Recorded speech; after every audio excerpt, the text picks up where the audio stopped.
Takže čus, mé jméno je Echo Michočce, tak vidíte tu dalšího videa. V dnešním videu budeme na tutoriál, jak stáhnout Fortnite. Tak jdeme na to. Takže jdeme na Google.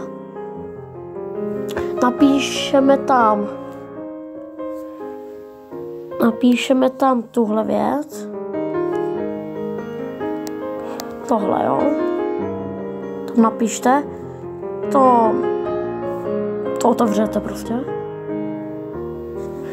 Hned to první to douflám, to zmáčkněte.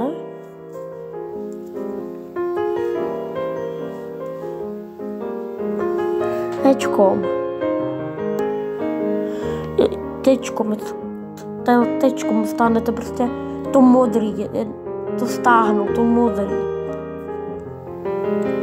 Že stáhnout. Tečkom. Tady tohle.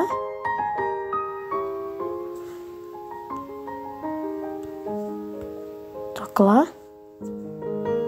Stáhnout znovu. Běžte tam. A ať se vám to stáhne, tak to klikněte. Prostě. Dáte na instalovat. Prostě. A čekáte chvilku. Už to bude. Tak, když už to máte, tak dáte otevřít.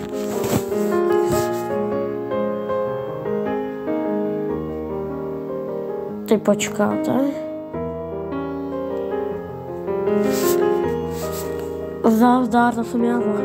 No a kvůli technických problémů, nebo jako můj telefon na to není hotový, takže jakože třeba potřebujete jiný telefon, já mám nějaký špatný, jakože no prostě zkuste to, možná vám to půjde, možná ne, záleží na tom telefonu lidi. No, kdybyste chtěl nějaký ještě návody třeba, tak čau. A čau lidi a zdar třeba zítra, čau.